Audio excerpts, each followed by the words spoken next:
ರಾಷ್ಟ್ರಕವಿ ಕುವೆಂಪು ಜನ್ಮದಿನಾಚರಣೆ ಅಂಗವಾಗಿ ದಿನಾಂಕ ಜನವರಿ 3ರಿಂದ 4ರವರೆಗೆ 2 ದಿನಗಳ ಕಾಲ ಅಂಬೇಡ್ಕರ್ ಭವನದಲ್ಲಿ 2 ದಿನಗಳ ನಾಟಕದ ಕಾಲಚಕ್ರ ಹಾಗೂ ಶೋದ್ರ ತಪಸ್ವಿ ನಾಟಕಗಳು ನಡೆಯಲಿದೆ.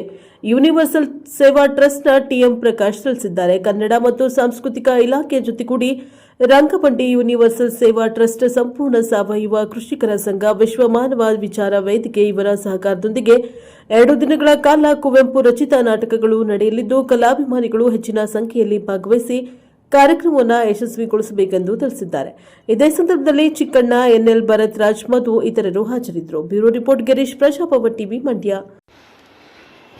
ಆತ್ಮೀಯ ಮಳವಳ್ಳಿ ತಾಲೂಕಿನ ಸಮಸ್ತ ಜನತೆಯಲ್ಲಿ ಮನವಿ ಮಾಡಿಕೊಳ್ಳುವುದೇನೆಂದರೆ, ದಿನಾಂಕ 3/1/2026 ಮತ್ತು 4/1/2026 ಶನಿವಾರ ಭಾನುವಾರ ಡಾಕ್ಟರ್ BR ಅಂಬೇಡ್ಕರ್ ಭವನದಲ್ಲಿ ರಾಷ್ಟ್ರಕವಿ ಕುವೆಂಪು ಅವರ ಜನ್ಮದಿನಾಚರಣೆಯ ಪ್ರಯುಕ್ತ ಇವತ್ತು ನಾವು ಯೂನಿವರ್ಸಲ್ ಸೇವಾ ಟ್ರಸ್ಟ್ ಹಾಗೂ ರಂಗಬಂಡಿ ಮಳವಳ್ಳಿ, ಸಂಪೂರ್ಣ ಸಾವಯವ ಕೃಷಿಕರ ಸಂಘ ಮಳವಳ್ಳಿ ಹಾಗೂ ವಿಶ್ವಮಾನವ ವಿಚಾರ ವೇದಿಕೆ ಮಳವಳ್ಳಿ ಇವರ ಸಂಯುಕ್ತ ಆಶ್ರಯದಲ್ಲಿ 2 ದಿನಗಳ ಕಾಲ ಅಂಬೇಡ್ಕರ್ ಭವನದಲ್ಲಿ ನಾಟಕೋತ್ಸವವನ್ನು ಮಾಡ್ತಾ ಇದ್ದೀವಿ.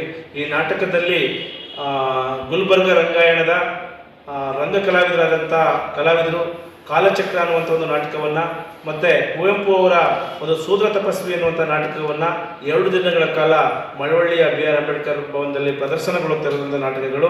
ತಾವೆಲ್ಲರೂ ಕೂಡ ಮಳವಳ್ಳಿಯ ಪ್ರಜ್ಞಾವಂತ ಜನತೆ ಈ ನಾಟಕದಲ್ಲಿ ತಾವೆಲ್ಲರೂ ಕೂಡ ಭಾಗವಹಿಸಿ ಈ ಒಂದು ಕಾರ್ಯಕ್ರಮವನ್ನು, ಈ ನಾಟಕೋತ್ಸವವನ್ನು ಸರ್ವ ರೀತಿಯಲ್ಲಿ ಯಶಸ್ವಿ ಮಾಡಿಕೊಡ್ಬೇಕು ಅಂತೇಳಿ ನಾನು ಮನವಿ ಮಾಡ್ತೇನೆ. ನನ್ನ ಹೆಸರು TM ಪ್ರಕಾಶ್ ಅಂತೇಳಿ, ಯೂನಿವರ್ಸಲ್ ಸೇವಾ ಟ್ರಸ್ಟ್ನ ಕಾರ್ಯದರ್ಶಿ.